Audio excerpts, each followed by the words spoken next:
अब बताइए, आपको फर्जी मेडल पहनाया, आपको वापस भेज दिया, 2 दिन के बाद युद्ध हो गया और पूरे देश को आपने संकट में डाल दिया। और मैंने पार्लियामेंट में कहा, मैंने कहा ये रोना मत रोइए कि विपक्ष साथ नहीं देता। ये संकट आया हुआ होता, हम आपके साथ खड़े थे। ये संकट तो आप लेके आते, अपने घर में बुलाया, अरे संकट कहाँ हो, यहाँ आओ, तुम्हारे संकट भाई आ जाओ। संकट भाई बताइए, ईरान से आपके कितने गहरे मित्रतापूर्ण रिश्ते थे। खामेनेई साहब से मुलाकात में प्रधानमंत्री जी ने 7वीं शताब्दी की कुरान की पांडुलिपि भेंट की थी। उनके साथ ऊर्जा क्षेत्र में बहुत सारे समझौते किए थे। चाबार पोर्ट का समझौता जिसका खुद बखान करते थे प्रधानमंत्री, और जाके ईरान में भाषण दिया, भारत और ईरान की दोस्ती इतिहास से भी पुरानी। ये मेरे वाक्य नहीं है, ये भारत के प्रधानमंत्री के वाक्य है। और ये 2024 में जब ईरान के राष्ट्रपति की हेलीकॉप्टर दुर्घटना में मौत हुई, तो भारत की सरकार ने, यही मोदी जी की सरकार ने राष्ट्रीय शोक घोषित किया। हमारा झंडा झुका रहा और देश की संसद में ईरान के राष्ट्रपति की मौत पर शोक प्रस्ताव पारित हुआ। और आज 2 दिन पहले आप इजराइल की यात्रा करके आ गए। खामेनेई की हत्या पे आप खामोश, 160 स्कूली बच्चियों की मौत पे आप खामोश, और 2036 के युद्धाभ्यास के लिए हमारी नौसेना ने ईरान की नौसेना को बुलाया मेहमान के तौर पर, उसे मार दिया फिर भी। और हमारे वो मेहमान जब वापस जा रहे थे, अमेरिका ने उनका जहाज मार गिराया। 100 से ज्यादा ईरान के 9 सैनिक मार दिए गए। प्रधानमंत्री खामोश। जब शंकराचार्य के ऊपर 500 का मुकदमा लग सकता है, तो मान के चलिए कोई बचेगा नहीं। इसलिए अत्याचार और अन्याय के खिलाफ बोलना ही होगा।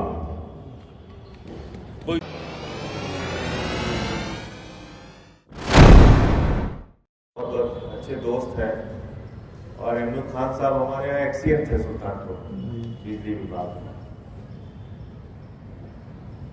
तो जिस शहर से मैं आता हूँ वहां पे काफी अच्छी खासी आबादी मुस्लिम समुदाय के लोगों की है। तो उनके साथ मिलना जुलना, दोस्ती, ये शुरू से रही, आज से नहीं, जब से समझदार हुए तब से रही। अब लड़ाई कहां होती है और मौके कौन से होते हैं परखने के। अभी तो जैसे मैं आऊं और बड़ी बड़ी बातें बोल के आपके बीच से चला जाऊं, उसका कोई मतलब नहीं। मौका तब है जब वक्त पड़े, आपके खिलाफ नफरत के बीज बोने का काम किया जा रहा हो, और तब आपके पक्ष में मैं खुल के बोलूं और खड़ा हूं, तब तो उसका कोई मतलब है। वरना तो बातें करने वाले तो बहुत बातें करते। तो मुझे तो ऐसा लगा कि जहां कहीं भी कुछ गलत हो रहा है उसके खिलाफ बोलना चाहिए, और ये मेरी जिम्मेदारी है। ये जिम्मेदारी मान के मैं बोलता हूं। और मैं ये कहता हूं कि सेकुलरिज्म सही मायने में ये है कि हिंदुओं के ऊपर अत्याचार हो तो मुसलमान बोले, और मुसलमान के ऊपर अत्याचार हो तो हिंदू बोले, वही सेकुलरिज्म। हिंदू पर अत्याचार हो, हिंदू ही बोले तो कौन सा सेकुलरिज्म। और मुसलमान पे अत्याचार हो रहा है, मुसलमान ही अपने पक्ष में बोले जा रहा है, तो फिर वो कौन सा सेकुलरिज्म। भाई एकता तो तब है जब हम एक दूसरे के लिए खड़े हों। हमारे दिल में दर्द हो वास्तव में अपने किसी दोस्त के लिए, अपने किसी भाई के लिए, अपने किसी पड़ोसी के लिए। तो ये मैंने देखा, इसलिए मैं आज तक कभी नहीं टूटा। देखा था 6 दिसंबर 1992 हुआ, उससे पहले ताली बजाने का कभी कार्यक्रम हो रहा है, कभी ये थाली वाली तभी से बज रही है, आज से नहीं बज। बहुत उम्दा। मैं 85-87 के बाद तो देख ही रहा हूँ थाली घंटा बज रहा, दोबारा भी थाली बजवानी है। तो 70 किलोमीटर की दूरी पे अयोध्या था। सुल्तानपुर जाते ही होंगे आप, बिल्कुल पड़ोस जिला। तो हम लोगों ने वो दौर देखा और उस दौर में हमने देखा कि तहकीक और संजय श्रीवास्तव दो सबके दोस्त थे। और जब तहकीक के घर पे हमला होने लगा तो संजय श्रीवास्तव खड़े हुए, और जब संजय श्रीवास्तव के घर पे बहादुरपुर के लोग हमला करने के लिए आए तो तहकीक और उनके बाबा, पिता भी नहीं, उनके बाबा तलवार लेके अपने ही समुदाय के लोगों को दौड़ा के निकले। बोले अगर इस की तरफ घुसे तो काट के। तो हमने लोगों को, हमारे दोस्त थे इरफान, बचपन के दोस्त, आज भी उनका बेटा मेरे साथ ही रहता है, अपने घर पे नहीं रहता। तो उनको कैंसर हुआ, उनकी डेथ हो गई। तो जब 6 दिसंबर 92 हुआ उस समय मैं उड़ीसा में था, माइनिंग इंजीनियरिंग की पढ़ाई कर रहा था। तो उस समय हमारे जिले का जो माहौल रहा होगा आप समझ सकते हैं। तो उस समय उनका, वो अकेले नहीं कि इरफान अकेले थे, उनका पूरा परिवार वो खड़ा रहता था कि भाई उधर हाथ मत दिखाना, तुम लोग नहीं तो तुम्हारे हाथ निकाल लेंगे। तो मेरा ये कहना है कि आज वक्त है कि जब नफरत का बाजार गर्म किया जाता है, जब पूरे देश में नफरत फैलाने का काम किया जाता है, और ऐसे समय में ही सही मायने में उन लोगों की परीक्षा है जो इस नफरत की दुकान को बंद करने का काम करेंगे। और उसमें मैं भी एक कार्यकर्ता के तौर पे काम कर रहा हूं, मैं ऐसा मानता हूं। मैं भी अपनी जिम्मेदारी,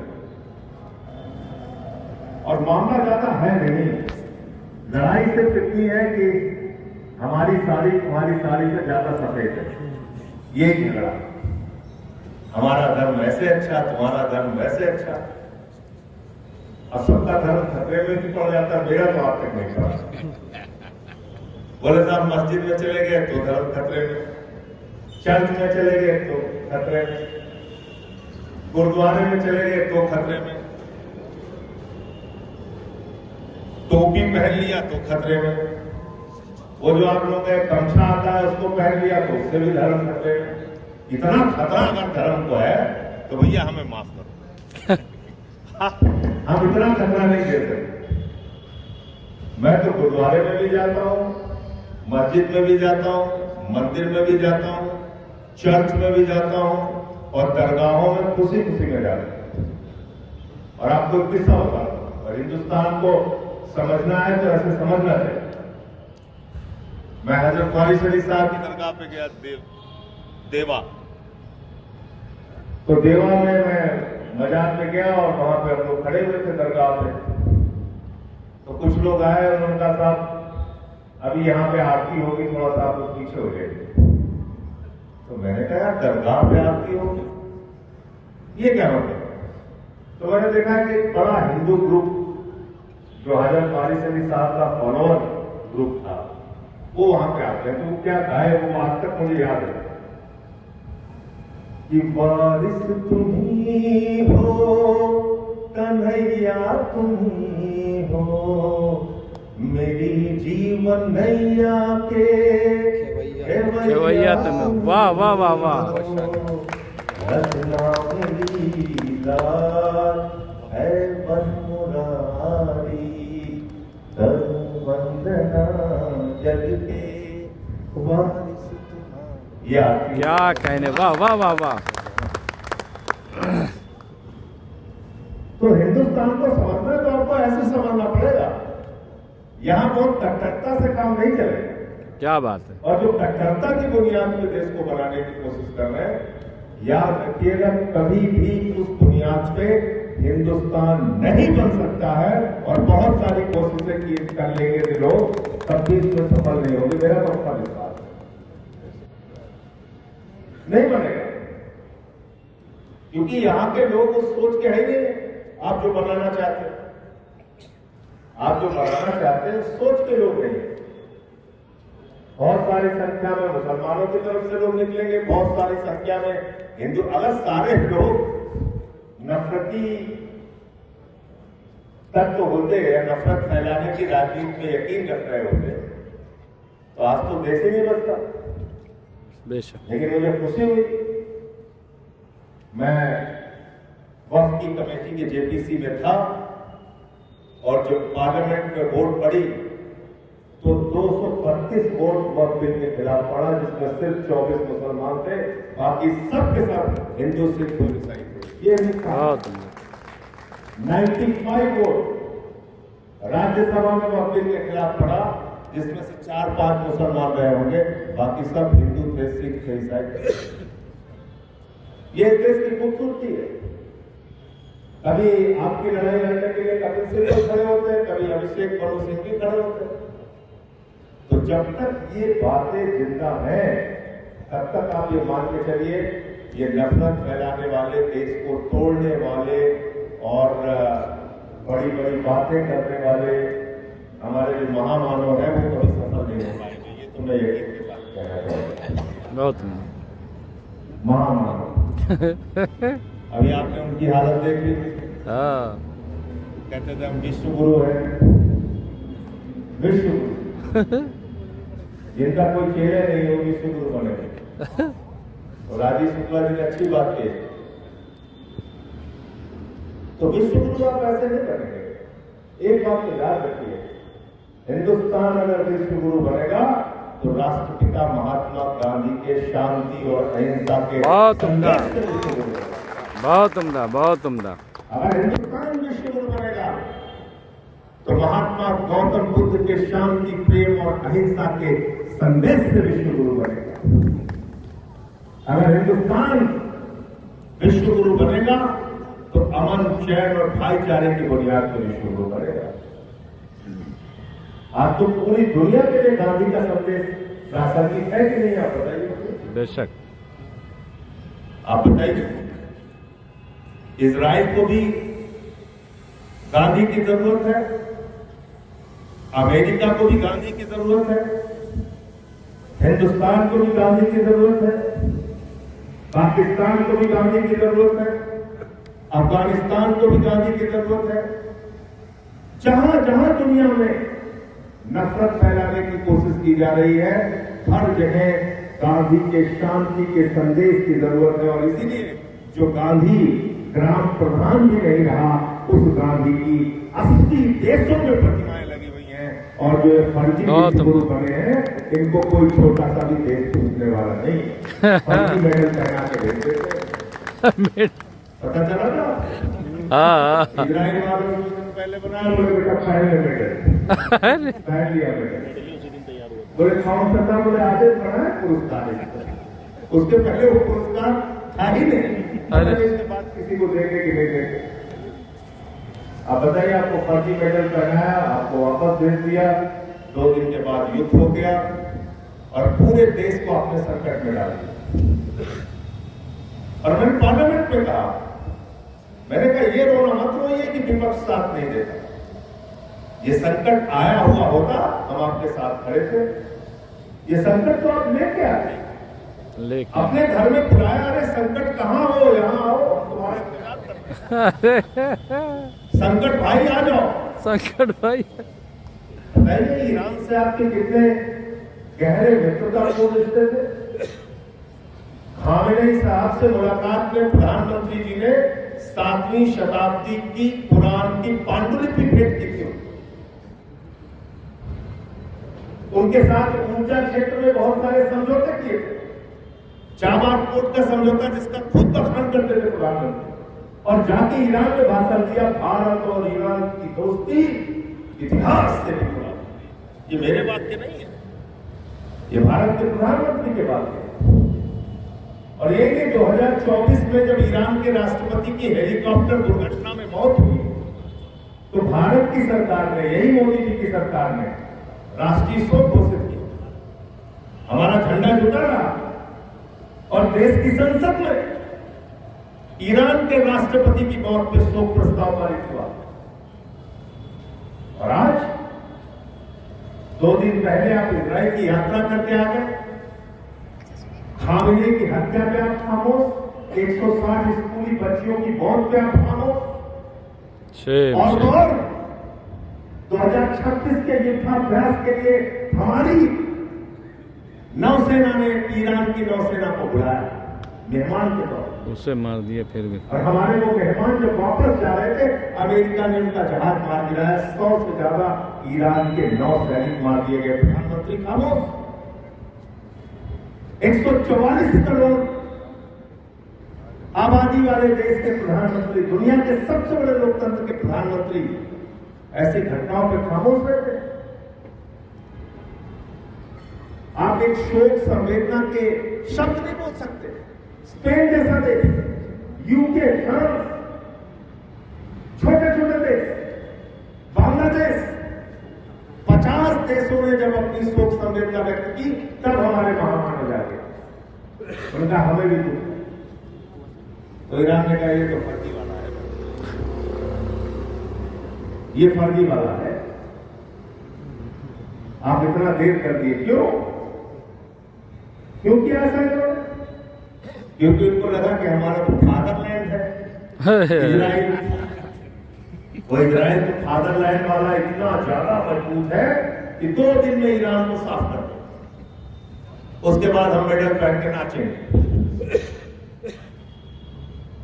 अमेरिका, ट्रंप है ये ताकतवर, वो भी खत्म कर देगा ईरान। ये तो सोच के किया। अब मैं क्यों कहता हूं ये संकट आप लेके आए? क्योंकि हमको नहीं पता था, हमने भी रिसर्च करके पता किया। लेकिन भारत के प्रधानमंत्री आदरणीय नरेंद्र मोदी जी को पता था कि हार्मोज के समुद्री मार्ग से भारत की जरूरत का 60% कच्चा तेल और 50% गैस आती है। जो उनको तो पता था पांडे जी। तो फिर आपने ईरान से पंगा क्यों लिया? अपने एक दोस्त से आपने अपने रिश्ते बिगाड़े क्यों? विदेश नीति में आप इजराइल से भी आप रिश्ते रखते हैं, अमेरिका से भी रखते हैं, लेकिन आपने ईरान से जबरदस्ती लड़ाई क्यों मोल ली? क्यों आपने उनसे रिश्ते बिगाड़े? उनसे भी आप अपने रिश्ते रखते हैं, लेकिन आपने जानबूझ के चिढ़ाया उनको। तो उन्होंने कहा रूस का जहाज जाएगा, चीन का जहाज जाएगा, भारत का जहाज नहीं जाएगा। अब आपको 2 जहाज पार करवाने के लिए उनके साथ बातचीत करनी पड़ी। 8 देशों के प्रमुख से भारत के प्रधानमंत्री ने बात की, ईरान के राष्ट्रपति से कब बात की? 13 दिन के बाद। तो ये संकट लाया हुआ संकट है। तो गैस की लाइन में जब आप खड़े होइए तो याद रखिएगा मोदी जी की बदौलत खड़े हैं। लेकिन माफ कीजिएगा, इस देश की जनता को भी पता नहीं क्या हो गया, उसको शौक लगा हुआ। कहते हमें लाइन में बिना लगे मजा नहीं आता। पहले नोटबंदी की लाइन में खड़े हो, फिर कोरोना की लाइन में खड़े हो, फिर खाद की बोरी की लाइन में खड़े हो, अभी कह रहे हैं अब आप गैस की लाइन में खड़े हो। तो हमको भी पता नहीं क्या हो गया। लाइन में खड़ा है पूरा देश। अभी एक बाबा का मैंने बयान सुना, कह लगे साहब ये जो गैस का खाना है पेट के लिए ठीक नहीं होता, लकड़ी बनाइएगा। सुना होगा? हाँ। ऐसी ऐसी बातें जब चलेगी, कोई कहेगा हम कोयला बनाएंगे, कोई कहेगा हम घास के ऊपर बनाएंगे, कोई कहेगा घास की रोटी ही खा लेंगे। तो इस मूर्खता को देखें, जो जब तक जब हम नफरत की आग में अपने आप को झुलसा के अपने सोचने समझने की शक्ति को मार देते हैं, हमारे अंदर से वैज्ञानिक सोच खत्म हो जाती है, तो फिर हम ऐसे मौकों पे या तो खामोश रहते हैं या फिर इन्हीं नफरती लोगों के साथ नारा लगाते रहते हैं। ईश्वर के ऊपर वाले की कृपा है कि मैं अपने उस वैज्ञानिक सोच को थोड़ा जिंदा रखे हूं, मैं इनके किसी भी मूर्खतापूर्ण काम में फंसता नहीं। लेकिन बहुत सारे लोग फंसते हैं। मोदी जी ने कहा कोरोना ठीक करना है, थाली बजाओ, थाली बजा रहे हैं। कह रहे साहब बिजली बंद कर लेना, सब कोरोना ठीक हो जाए। सबने बंद किया, नॉर्थ दिल्ली में अकेले हमारी लाइट चल रही। दूसरे दिन सांसद लोग मिले, कह रहे साहब आपने लाइट नहीं बंद की। तो हमने कहा भाई सामूहिक मूर्खता के कार्यक्रम में मैं नहीं शामिल होगा, आप लोग शामिल होंगे। तो इस देश को इस हालत में पहुंचा दिया गया। अभी शांति का दूत कौन बना हुआ है? पाकिस्तान। वो समझौता करा रहा है, ताइया वो समझौता करा रहा है और महामानव को कोई पूछ नहीं रहा। मैंने आज पार्टी मीटिंग में पूछ दिया, भाई महामानव को कोई नहीं पूछ रहा, पाकिस्तान शांति का समझौता करा। बोले साहब हम बहुत बड़े देश, हम दलाली काम नहीं करते।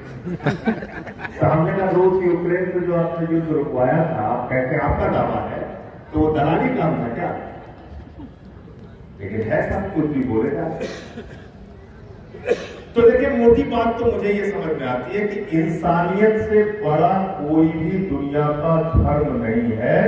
अगर आपको आपके बगल, आपके अड़ोस पड़ोस में कहीं भी अत्याचार होता हुआ दिखे, चाहे वो हिंदू हो, मुसलमान हो, सिख हो, ईसाई हो, दलित हो, पिछड़ा हो, गरीब हो, भिखारी हो, रिक्शे वाला हो, ठेले वाला हो, उसके ऊपर हो रहे अत्याचार के खिलाफ बोलिए, बोलिए और जरूर बोलिए, आवाज उठाइए, बोलने की आदत है।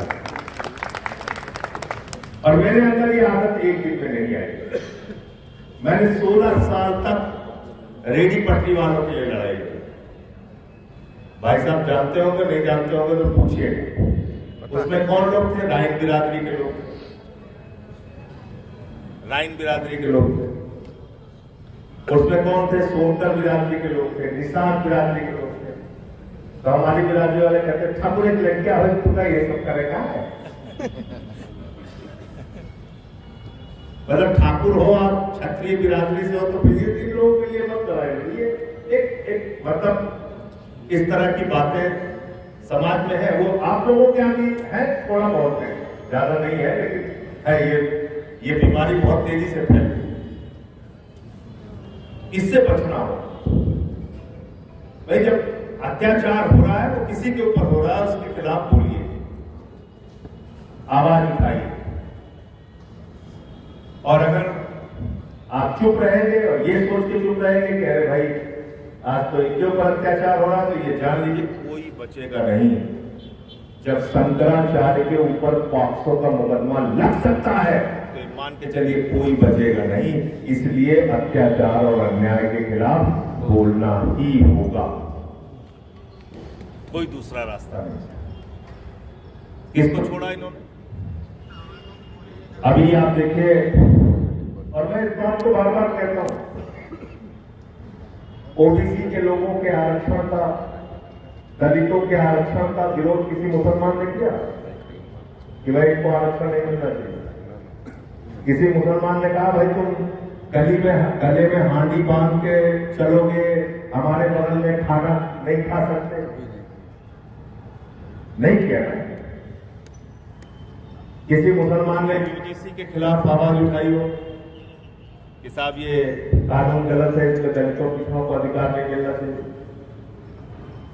तो कितनी लड़ाइयां आपस में है, पहले उससे निपट लीजिए, आप उसको ठीक कर लीजिए। लेकिन एक मोटी बात कह के मैं अपनी बात को खत्म करूंगा कि ये बात तो हम लोगों को समझ लेनी चाहिए कि नफरत की बुनियाद पे दुनिया का कोई मुल्क न आज तक आगे बढ़ पाया है और न हिंदुस्तान भी आगे बढ़ पाएगा। अगर हम आगे बढ़ेंगे तो मोहब्बत की बुनियाद पे, भाईचारे की बुनियाद पे, एकता की बुनियाद पे, अमन की बुनियाद पे, नफरत की बुनियाद पे तो नहीं बढ़ पाया दुनिया का कोई मुल्क। हिटलर का जर्मनी उठाते देख लीजिए, या बहुत सारे उदाहरण उठाते आते थे।